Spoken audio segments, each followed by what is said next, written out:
वालेकुम। Punjabi PMS CMS ਦਾ last ਜਿਹੜਾ ਸਾਡਾ ਟੌਪਿਕ ਹੈ ਉਹ ਹੈ ਜੀ ਪੰਜਾਬੀ ਬੋਲੀ ਦਾ ਪਿਛੋਕੜ।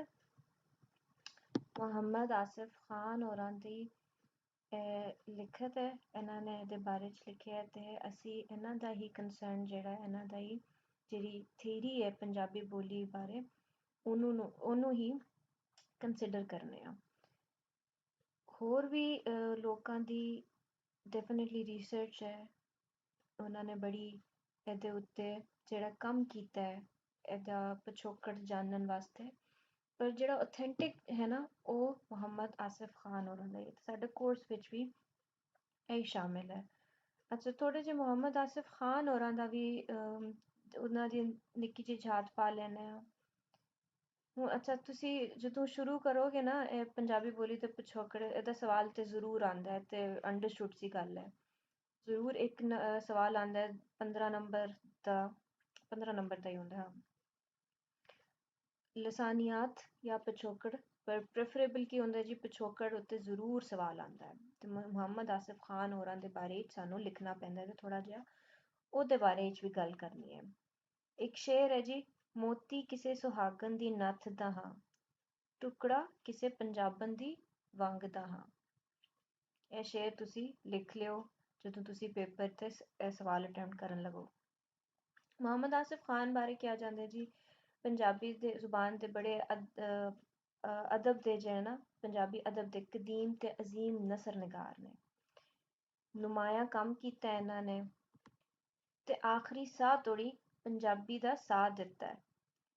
ਇਹਨਾਂ ਨੇ ਮੁਹੰਮਦ ਆਸਿਫ ਖਾਨ ਹੋਰਾਂ ਨੇ ਬੜਾ ਵਾਧੇ ਲਈ ਕੰਮ ਕੀਤਾ ਹੈ ਤੇ ਆਪਣੀ ਮਿਹਨਤ ਜਾਰੀ ਰੱਖੀ ਹੈ।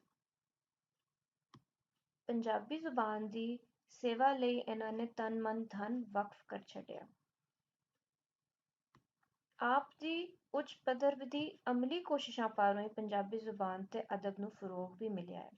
ਇਹ ਵਜ੍ਹਾ ਹੈ ਕਿ ਇਹਨਾਂ ਦਾ ਸ਼ੁਮਾਰ ਪੰਜਾਬੀ ਦੇ ਉੱਗੇ ਸੁੱਜੇ ਤੇ ਬੜੇ ਵੱਡੇ ਵੱਡੇ ਨਾਵਾਂ ਵਿੱਚ ਹੁੰਦਾ ਹੈ ਜਿਨ੍ਹਾਂ ਉੱਤੇ ਖੁਦ ਪੰਜਾਬੀ ਨੂੰ ਵੀ ਮਾਣ ਹੈ। ਇਹ ਮੁਹੰਮਦ ਆਸਿਫ ਖਾਨ ਦਾ ਥੋੜਾ ਜਿਹਾ ਇੰਟਰੋਡਕਸ਼ਨ ਸੀ। ਹੁਣ ਜੇ ਇਹਨਾਂ ਦੇ ਹਯਾਤੀ ਉੱਤੇ ਝਾਤ ਪਾਵਾਂਗੇ, ਜਲੰਧਰ ਵਿੱਚ ਇਹ ਪੈਦਾ ਹੋਏ ਨੇ 1929 ਵਿੱਚ। ਸ਼ੁਰੂ ਦੀ ਤਾਲੀਮ ਜਿਹੜੀ ਆ ਉਹਨਾਂ ਨੇ ਜਲੰਧਰ ਤੋਂ ਹੀ ਹਾਸਿਲ ਕੀਤੀ ਹੈ। ਫਿਰ ਮੁਲਕੀ ਵੰਡ ਵੇਲੇ ਇਹਨਾਂ ਨੇ ਹਿਜਰਤ ਕਰਕੇ ਲਾਹੌਰ ਆਣ ਆਬਾਦ ਹੋਏ ਤੇ ਲਾਹੌਰ ਵਿੱਚ ਹੀ ਇਹਨਾਂ ਨੇ ਫਿਰ ਮੁਲਾਜ਼ਮਤ ਕੀਤੀ ਤੇ ਆਪਣੀ ਤਾਲੀਮ ਵੀ ਜਾਰੀ ਰੱਖੀ ਹੈ। ਖਾਨ ਸਾਹਿਬ ਜਿਹੜੇ ਸਨ ਉਰਦੂ, ਫਾਰਸੀ, ਅੰਗਰੇਜ਼ੀ, ਸਿੰਧੀ, ਹਿੰਦੀ, ਜਾਪਾਨੀ, ਸੰਸਕ੍ਰਿਤ ਤੇ ਪਸ਼ਤੋ ਜ਼ੁਬਾਨਾਂ ਦੇ ਮਾਹਿਰ ਸਨ।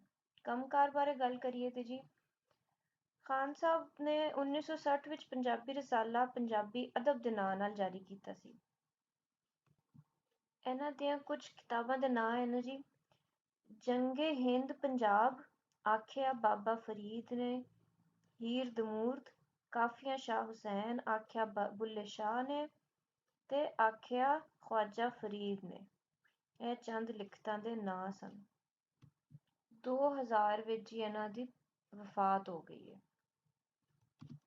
ਹੁਣ ਅਸੀਂ ਪੰਜਾਬੀ ਬੋਲੀ ਦੇ ਪਿਛੋਕੜ ਬਾਰੇ ਗੱਲ ਕਰਾਂਗੇ। ਇਹਦੇ ਵਿੱਚ ਅਸੀਂ ਇਹ ਵੀ ਵੇਖਾਂਗੇ ਕਿ ਇਹਦਾ ਜਿਹੜਾ ਨਕਸ਼ਾ ਹੈ ਜੀ ਉਹ ਕਿਸ ਦੌਰ ਵਿੱਚ ਠੀਕ ਹੋਇਆ, ਕਿਹੜੀਆਂ ਜ਼ੁਬਾਨਾਂ ਤੇ ਅਸਰ ਪਿਆ ਹੈ ਜੀ, ਪੰਜਾਬੀ ਉੱਤੇ ਕਿੰਨਾ ਜ਼ੁਬਾਨਾਂ ਦਾ ਅਸਰ ਹੋਇਆ ਹੈ ਤੇ ਕਿਹੜੀਆਂ ਕਿਹੜੀਆਂ ਇੱਕ ਕਸਾਫਤਾਂ ਤੋਂ ਨੱਤਰ ਕੇ ਸਾਹਮਣੇ ਆਈ ਹੈ। ਇਹਨਾਂ ਸਾਰੀਆਂ ਗੁੰਝਲਾਂ ਨੂੰ ਅਸੀਂ ਕੋਸ਼ਿਸ਼ ਕਰਾਂਗੇ ਕਿ ਇਸ ਲੈਕਚਰ ਵਿੱਚ ਖੋਲ ਸਕਾਂ। ਹੁਣ ਅਸੀਂ ਪੰਜਾਬੀ ਬੋਲੀ ਦੀ ਖੋਜਕਾਰੀ ਦਾ ਮੋੜ ਲੱਭਾਂਗੇ।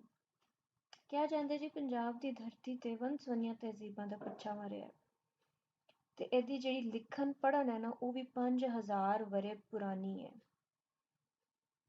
ਕਿਉਂ ਜੇ ਪੁਰਾਣੀ ਤਾਰੀਖ ਵਿੱਚ ਬਹੁਤ ਸਾਰੀਆਂ ਲੇਪਾਂ ਹਰ ਨਵੀਂ ਕੌਮ ਜਿਹੜੀ ਉਹ ਲਾਗੂ ਕਰਦੀ ਰਹੀ ਹੈ, ਜਿਹਦੇ ਮੁਹੰਮਦ ਆਸਿਫ ਖਾਨ ਨੇ ਐਨੂਲ ਹਕ ਫਰੀਦਕੋਟੀ ਨਾਲੋਂ ਵੱਖ ਖੋਜ ਕੱਢ ਵਿਖਾਏ।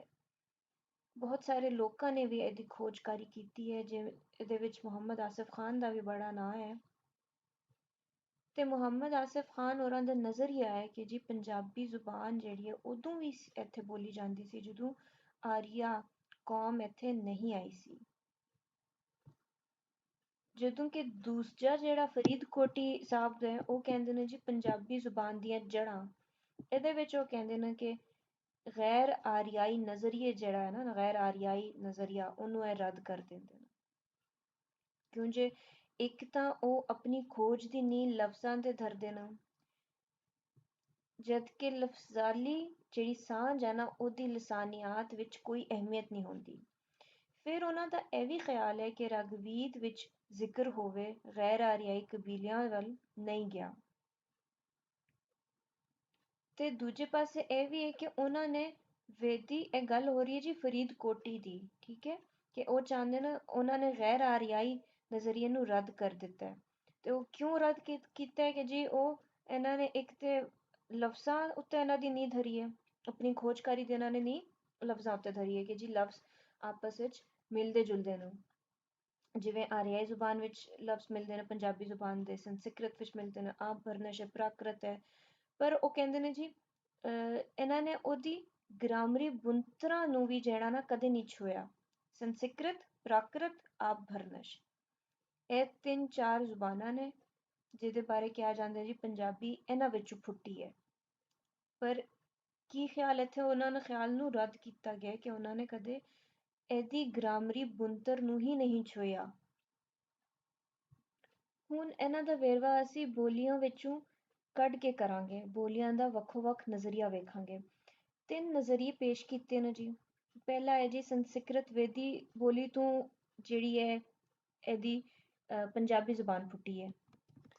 ਪਹਿਲੀ ਜ਼ੁਬਾਨ ਜੀ ਸੰਸਕ੍ਰਿਤ ਵੇਦੀ, ਇਹਦੇ ਵਿੱਚੋਂ ਨਿਕਲੀ ਹੈ ਜੀ ਚਲਦਿਆਂ ਚਲਦਿਆਂ ਬਹੁਤ ਹੀ ਥੋੜੀ ਬਹੁਤ ਜਿਹੜਾ ਨਾ ਜਿਹੜਾ ਗ੍ਰਾਮਰ ਦਾ ਫਰਕ ਆ ਜਾਂਦਾ ਹੈ, ਥੋੜੇ ਬਹੁਤ ਲਫ਼ਜ਼ਾਂ ਦਾ ਫਰਕ ਆ ਜਾਂਦਾ, ਅਸੂਲਾਂ ਦਾ ਥੋੜਾ ਬਹੁਤ ਫਰਕ ਆ ਜਾਂਦਾ ਹੈ।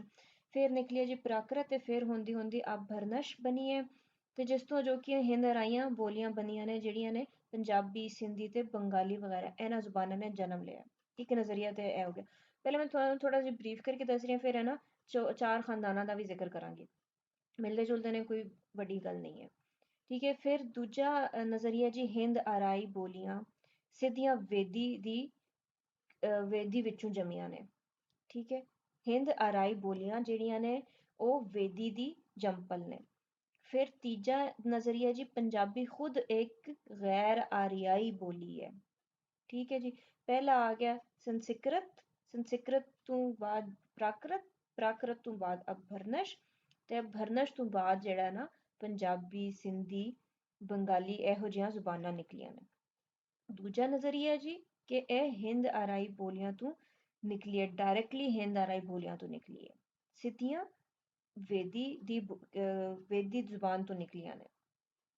ਜੀ ਮੈਂ ਉੱਤੇ ਦੱਸਿਆ ਨਾ ਸੰਸਕ੍ਰਿਤ ਤੋਂ ਪਹਿਲਾਂ ਆਈ ਜੀ ਪ੍ਰਾਕ੍ਰਿਤ ਤੇ ਫਿਰ ਅਭਰਨਸ਼, ਇਸ ਤਰ੍ਹਾਂ ਨਹੀਂ, ਉਹਨੇ ਕਿਹਾ ਜੀ ਡਾਇਰੈਕਟ ਜਿਹੜੀਆਂ ਨਾ ਇਹ ਆਰਿਆਈ ਬੋਲੀਆਂ ਤੋਂ ਨਿਕਲੀਆਂ ਨੇ, ਵੇਦੀ ਤੋਂ। ਫਿਰ ਤੀਜਾ ਹੈ ਜੀ ਉਹ ਬਿਲਕੁਲ ਹੀ ਕੱਟ ਆਫ ਕਰ ਦਿੰਦਾ ਹੈ ਕਿ ਜੀ ਇਹ ਗੈਰ ਆਰਿਆਈ ਜ਼ੁਬਾਨ ਹੈ। ਪਰ ਕਿਹਾ ਜਾਂਦਾ ਜੀ ਵੱਡੀ ਜਿਹੜੀ ਗਿਣਤੀ ਹੈ ਨਾ ਉਹ ਲਿਖਾਰੀਆਂ ਦੀ ਪਹਿਲੇ ਨਜ਼ਰੀਏ ਦੇ ਹੱਕ ਵਿੱਚ ਹੈ।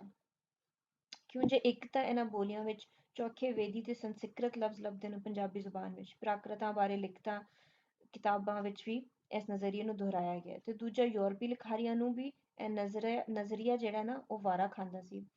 ਤੀਜਾ ਜਿਹੜਾ ਸਾਡੇ ਦੇਸੀ ਲਿਖਾਰੀ ਆਪੂ ਜਿਹੜਾ ਨਾ ਉਹ ਛਾਨਬੀਨ ਨਹੀਂ ਕਰਦੇ, ਤੇ ਜਿਹੜਾ ਕਿਸੇ ਨੇ ਕਹਿ ਦਿੱਤਾ ਉਸੇ ਥਾਂ ਉੱਤੇ ਲੱਗ ਜਾਂਦੇ ਨੇ। ਇਸ ਕਰਕੇ ਵੀ ਜਿਹੜਾ ਪਹਿਲਾ ਨਜ਼ਰੀਆ ਕਿ ਇਹ ਸੰਸਕ੍ਰਿਤ ਤੋਂ ਪ੍ਰਾਕ੍ਰਿਤ, ਪ੍ਰਾਕ੍ਰਿਤ ਤੋਂ ਅਭਰਨਸ਼ ਤੇ ਅਭਰਨਸ਼ ਤੋਂ ਫਿਰ ਇਹ ਨਿਕਲੀ ਹੈ ਪੰਜਾਬੀ ਜ਼ੁਬਾਨ। ਇਸ ਕਰਕੇ ਇਹਨਾਂ ਪਹਿਲਾ ਨਜ਼ਰੀਆ ਜਿਹੜਾ ਉਹ ਜ਼ਿਆਦਾ ਮੰਨਿਆ ਜਾਂਦਾ ਤੇ ਜ਼ਿਆਦਾ ਲਿਖਾਰੀ ਜਿਹੜੇ ਨਾ ਉਹ ਪਹਿਲੇ ਨਜ਼ਰੀਏ ਦੇ ਹੱਕ ਵਿੱਚ ਹੈ। ਅੱਛਾ, ਪਹਿਲਾਂ ਮੈਂ ਤੁਹਾਨੂੰ ਨਜ਼ਰੀਏ ਦੱਸ ਦਿੱਤੇ ਨੇ, ਠੀਕ ਹੈ, ਕਿ ਕਿਹੜੇ ਕਿਹੜੇ ਨਜ਼ਰੀਏ ਹੋ ਸਕਦੇ ਨੇ। ਇੱਕ ਤੇ ਗੈਰ ਆਰਿਆਈ ਨਜ਼ਰੀਆ, ਇੱਕ ਆਰਿਆਈ ਨਜ਼ਰੀਆ, ਤੇ ਇੱਕ ਸੰਸਕ੍ਰਿਤ ਤੋਂ ਉਹ ਮੋਡੀਫਾਈ ਹੋ ਕੇ ਪ੍ਰਾਕ੍ਰਿਤ, ਪ੍ਰਾਕ੍ਰਿਤ ਤੋਂ ਮੋਡੀਫਾਈਡ ਹੋ ਕੇ ਅਭਰਨਸ਼ ਤੇ ਫਿਰ ਫਾਈਨਲੀ ਪੰਜਾਬੀ ਜ਼ੁਬਾਨ ਨਿਕਲੀ। ਹੁਣ ਇਹਨਾਂ ਖਾਨਦਾਨਾਂ ਦੇ ਬਾਰੇ ਗੱਲ ਕਰਾਂਗੇ। ਪਹਿਲਾ ਖਾਨਦਾਨ ਆ ਜਾਂਦਾ ਉਹੀ ਆਰਿਆਈ, ਜਿਹਨੂੰ ਇੰਡੋ ਯੂਰਪੀਅਨ ਜ਼ੁਬਾਨਾਂ ਦਾ ਕਿਹਾ ਜਾਂਦਾ ਇਲਾਕਾ। ਪੁਰਾਣਾ ਇਲਾਕਾ ਹੈ ਬੜਾ, ਜਿਹੜਾ ਬਹੁਤ ਪੁਰਾਣੇ ਸਾਲ, ਬਹੁਤ ਪੁਰਾਣਾ ਇਲਾਕਾ ਹੈ, ਕਦੀਮ ਇਲਾਕਾ।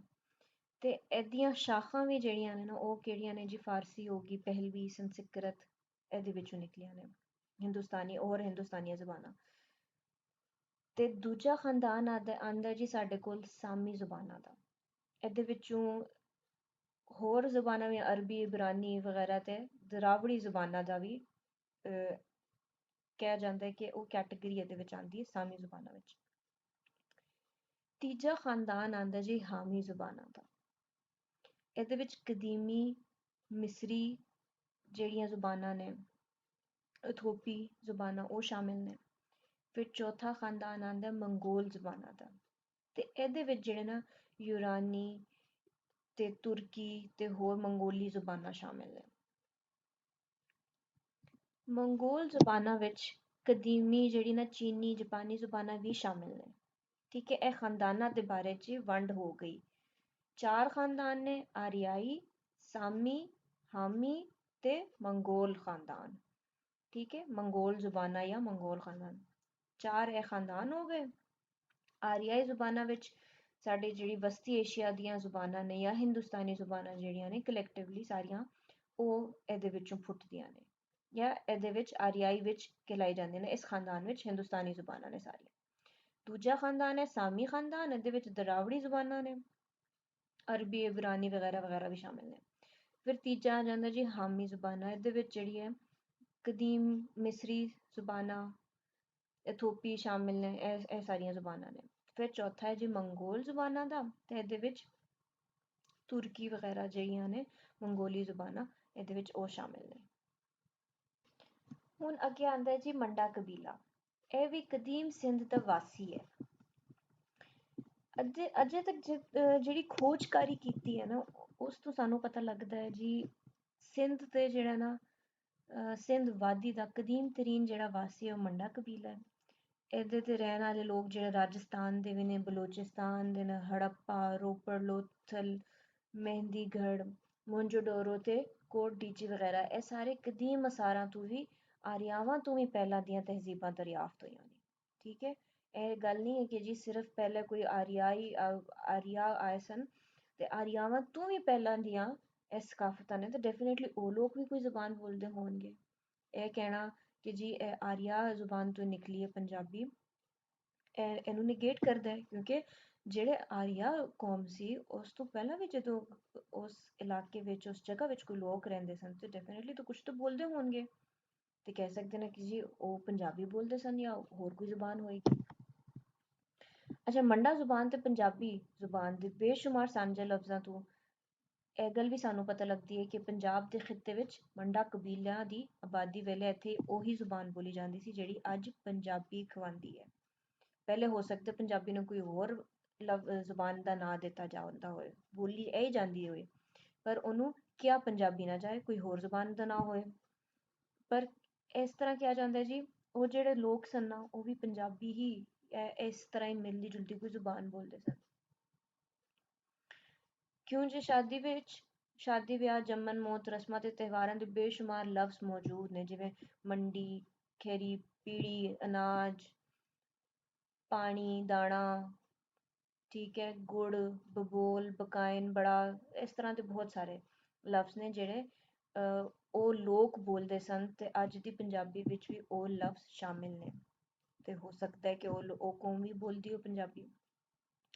ਅੱਛਾ, ਹੁਣ ਤੁਹਾਡੇ ਕੋਲ ਸਵਾਲ ਆਂਦਾ ਕੋਈ, ਤੇ ਉਹਨੂੰ ਮਤਲਬ ਤੁਸੀਂ ਕਹਿ ਰਹੇ ਹੋਗੇ ਕਿ ਸ਼ਾਇਦ ਕੋਈ ਬੜਾ ਬੇਰਬਤ ਸੀ, ਕੋਈ ਗੱਲਬਾਤ ਹੋ ਰਹੀ, ਪਰ ਤੁਹਾਡੀ ਅੰਡਰਸਟੈਂਡਿੰਗ ਵਾਸਤੇ ਵੀ ਹੈ, ਪਰ ਤੁਹਾਨੂੰ ਪਤਾ ਲੱਗ ਜਾਓ ਕਿ ਸਵਾਲ ਕਰਨਾ ਕਿਵੇਂ ਹੈ।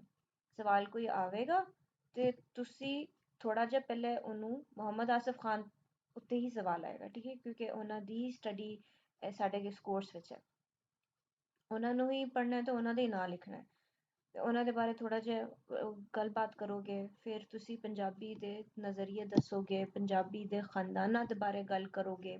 ਹੁਣ ਇਹ ਚੀਜ਼ਾਂ ਕਲੀਅਰ ਹੋ ਗਈ। ਫਿਰ ਥੋੜਾ ਜਿਹਾ ਮੰਡਾ ਕਬੀਲਾ ਦਾ ਦੱਸ ਦਿਓ ਜੀ, ਆਰਿਆਵਾਂ ਦੇ ਜਿਹੜੇ ਨਜ਼ਰੀਏ ਸਨ ਨਾ, ਤੇ ਕਹਿ ਸਕਦੇ ਹਾਂ ਕਿ ਜੋ ਤੀਜਾ ਨਜ਼ਰੀਆ ਸੀ ਜੀ ਗੈਰ ਆਰਿਆਈ ਜ਼ੁਬਾਨ ਹੈ, ਤੇ ਕਹਿ ਸਕਦੇ ਹਾਂ ਕਿ ਜੀ ਇਹ ਸ਼ਾਇਦ ਗੈਰ ਆਰਿਆਈ ਜ਼ੁਬਾਨ ਹੈ, ਕਿਉਂਕਿ ਮੰਡਾ ਕਬੀਲਾ ਤੋਂ ਹੀ ਇਹ ਸਾਬਿਤ ਹੁੰਦਾ ਕਿ ਉਹ ਵੀ ਕੋਈ ਜ਼ੁਬਾਨ ਬੋਲਦੇ ਸਨ, ਤੇ ਉਸ ਜ਼ੁਬਾਨ ਦੇ ਜਿਹੜੇ ਉਸ ਸਾਂਝੇ ਲਫ਼ਜ਼ਾਂ ਤੋਂ ਵੀ ਸਾਨੂੰ ਇਹ ਗੱਲ ਸਾਹਮਣੇ ਆਉਂਦੀ ਹੈ। ਹੁਣ ਅਸੀਂ ਇਹਦੇ ਥੋੜੇ ਬਹੁਤ ਲਿਟਰੇਚਰ ਤੋਂ ਗੱਲ ਕਰਾਂਗੇ ਜਾਂ ਥੋੜੀ ਬਹੁਤ ਇਹੋ ਜਿਹੀ ਗੱਲ ਹੋਏਗੀ ਕਿ ਜੀ ਹਰ ਲਫ਼ਜ਼ ਤੋਂ ਹੀ ਜਿਹੜਾ ਨਾ ਪੰਜਾਬੀ ਨੇ ਆਪਣੇ ਅੰਦਰ ਲਫ਼ਜ਼ ਸਮੋਏ ਨੇ। ਠੀਕ ਹੈ, ਸੰਸਕ੍ਰਿਤ ਹੈ ਤੇ ਉਸ ਤੋਂ ਹੀ ਪੰਜਾਬੀ ਜ਼ੁਬਾਨ ਵਿੱਚ ਲਫ਼ਜ਼ ਆਏ ਨੇ, ਜਿਵੇਂ ਕਿ ਮਿਲਦੇ ਜੁਲਦੇ ਜਿਹੜੇ ਲਫ਼ਜ਼ ਨੇ। ਸਰ ਤੇ ਜੀ ਸੰਸਕ੍ਰਿਤ ਨੂੰ ਵਿੱਚ ਸ਼ਰ ਕਿਹਾ ਜਾਂਦਾ ਹੈ, ਪੱਟ ਹੈ ਪੰਜਾਬੀ ਵਿੱਚ ਤੇ ਸੰਸਕ੍ਰਿਤ ਵਿੱਚ ਵੀ ਪੱਟ ਹੈ। ਘੜਾ ਅਗਰ ਪੰਜਾਬੀ ਵਿੱਚ ਹੈ ਤੇ ਘਟ ਉਹਨੂੰ ਸੰਸਕ੍ਰਿਤ ਵਿੱਚ ਕਿਹਾ ਜਾਂਦਾ ਹੈ। ਠੀਕ ਹੈ, ਇਸੇ ਤਰ੍ਹਾਂ ਮੱਥਾ ਜਿਹੜਾ ਹੈ ਉਹ ਪੰਜਾਬੀ ਵਿੱਚ ਹੈ ਤੇ ਮਸਤਕਾ ਹੈ ਸੰਸਕ੍ਰਿਤ ਵਿੱਚ। ਇਸ ਤਰ੍ਹਾਂ ਦੀ ਬਹੁਤ ਸਾਰੀਆਂ, ਹਰ ਡੈਫੀਨੇਟਲੀ ਸਾਰੀਆਂ ਚੀਜ਼ਾਂ ਤੇ ਤੁਸੀਂ ਨਹੀਂ ਲਿਖੋਗੇ। ਹੁਣ ਇਹਦੇ ਵਿੱਚ ਕਿਹਾ ਜਾਂਦਾ ਜੀ, ਗੱਲ ਤਾਂ ਇਹੀ ਹੈ ਕਿ ਜਿਹੜੀ ਪੰਜਾਬੀ ਦਾ ਤਾਲੁਕ ਹੈ ਨਾ, ਉਸ ਕਦੀਮ ਜ਼ੁਬਾਨ ਨਾਲ ਹੈ ਜਿਹੜੀ ਆਰੀਆਵਾਂ ਦੀ ਆਮਦ ਤੋਂ ਵੀ ਪਹਿਲਾਂ ਇੱਥੇ ਬੋਲੀ ਜਾਂਦੀ ਸੀ। ਠੀਕ ਹੈ, ਕਿਉਂ ਜੇ ਬਹੁਤ ਸਾਰੇ ਲੋਕਾਂ ਨੇ, ਆਲਮਾਂ ਨੇ ਜਾਂ ਰਿਸਰਚਰਸ ਨੇ, ਜਿਹੜੇ ਤਹਿਕੀਕ ਕਰਨ ਵਾਲੇ ਲੋਕ ਨੇ, ਉਹਨਾਂ ਨੇ ਇਹੀ ਵਿਚਾਰ ਦੱਸੇ ਨਾ ਜੀ ਕਿ ਸੰਸਕ੍ਰਿਤ ਜਿਹੜੀ ਹੈ ਨਾ ਉਹ ਪੰਜਾਬੀ ਦਾ ਪਹਿਲਾ ਰੂਪ ਹੈ।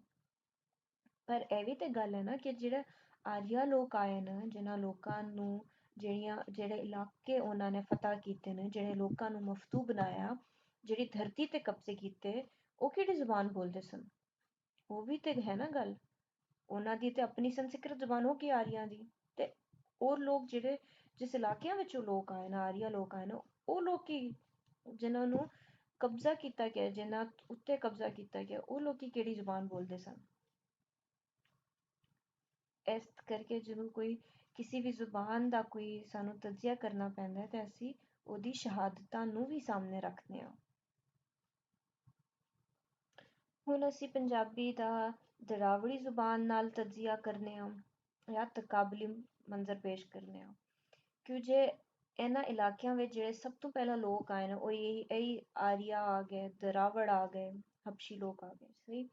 ਤੇ ਦਰਾਵੜੀ ਜ਼ੁਬਾਨ ਵਿੱਚ ਜਿਹੜੇ ਲਫ਼ਜ਼ ਹੁੰਦੇ ਨੇ, ਫॉर एग्जांपल ਪਿਓ ਹੋ ਗਿਆ, ਮੱਤ ਹੋ ਗਿਆ, ਮੂਰਖ, ਕੁਛ, ਚਾਟੀ, ਇਹ ਸਭ ਜਿਹੜੇ ਨੇ ਨਾ ਇਹ ਪੰਜਾਬੀ ਵਿੱਚ ਵੀ ਸੇਮ ਨੇ। ਪੰਜਾਬੀ ਵਿੱਚ ਵੀ ਪਿਓ, ਮੱਤ, ਮੂਰਖ, ਕੁਛ ਨੂੰ ਕੱਛ ਹੀ ਹੋ ਗਿਆ ਤੇ ਚਾਟੀ ਹੁੰਦਾ ਹੈ।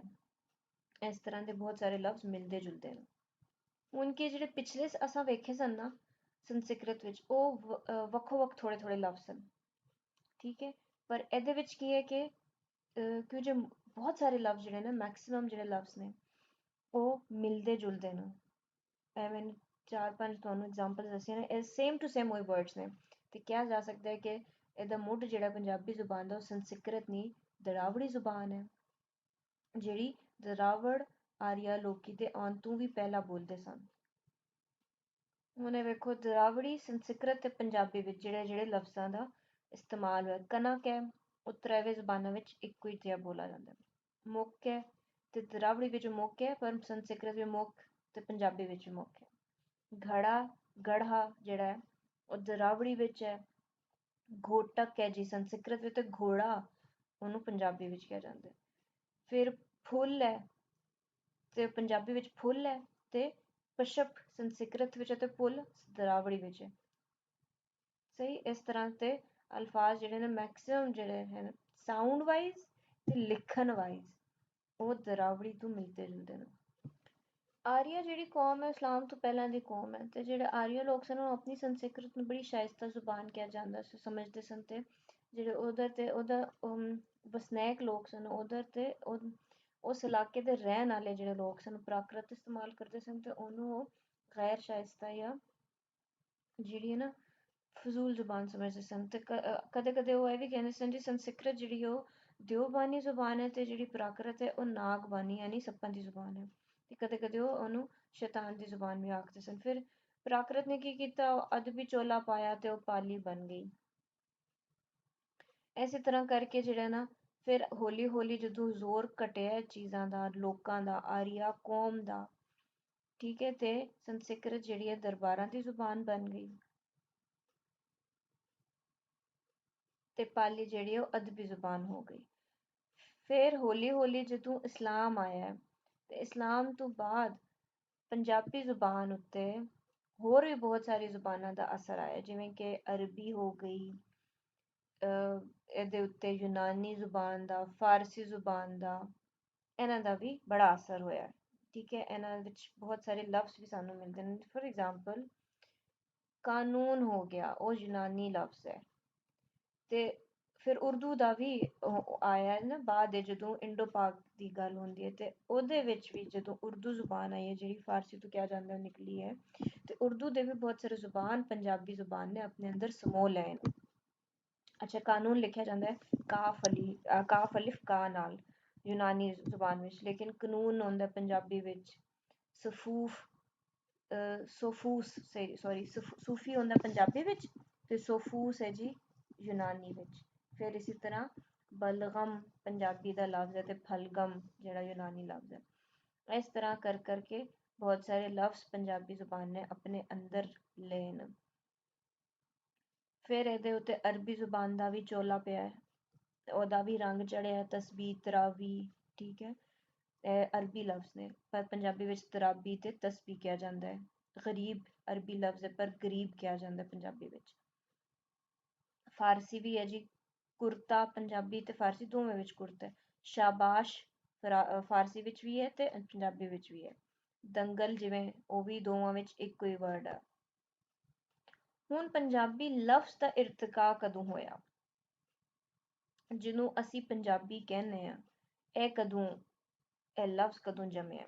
10ਵੀਂ ਸਦੀ ਈਸਵੀ ਦੇ ਮੋਰਖੁਲ ਮੌਸੂਦੀ ਨੇ ਤੇ ਜਗਰਾਫੀਏਦਾਨ ਇਬਨ ਹੋਕਲ ਨੇ ਇਹਨੂੰ ਜਿਹੜਾ ਪਹਿਲੀ ਵਾਰ ਮੁਲਤਾਨੀ ਆਖਿਆ ਸੀ, ਤੇ ਅਲ ਬੈਰੂਨੀ ਨੇ ਇਹਨੂੰ ਅਲ ਹਿੰਦੀਆ ਲਿਖਿਆ ਤੇ ਲਾਹੌਰੀ ਵੀ ਆਖਿਆ।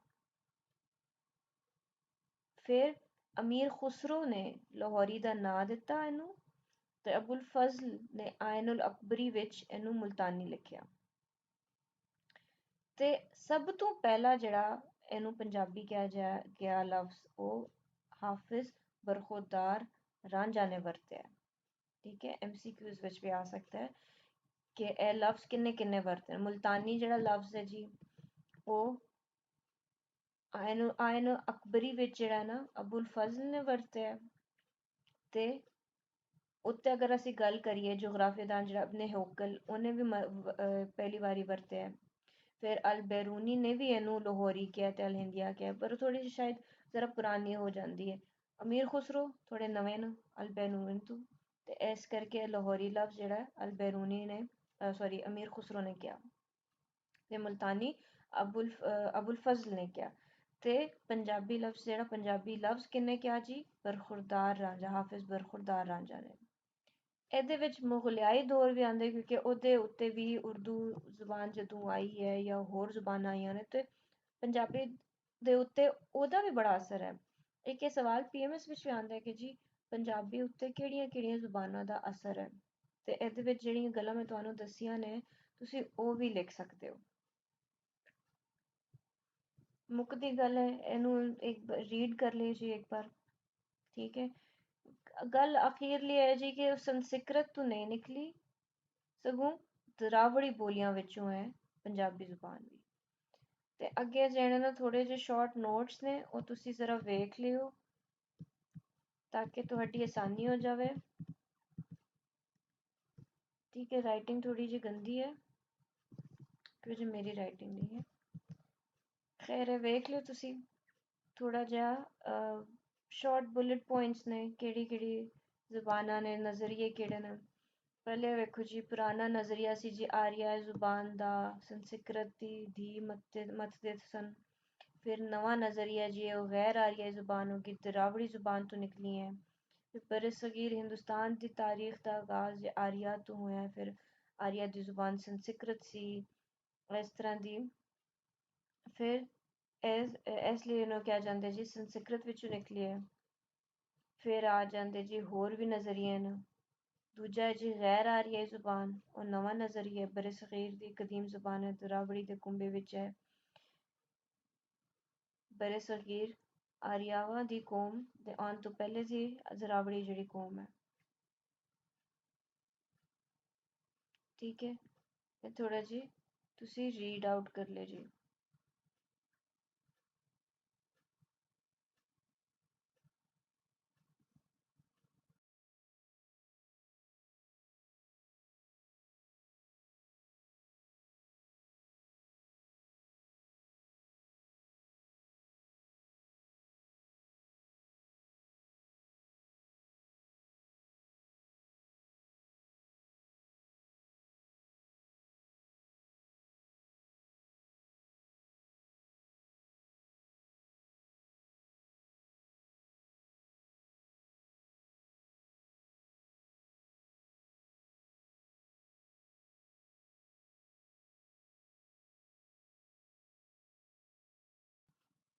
वीडियो तुसी पॉज करके भी वेख सकते हो। ठीक है, कोई सवाल नहीं समझ आंदा, कोई गल नहीं समझ आंदी ते मैनू पुछ लियो। ओके, अल्लाह हाफिज।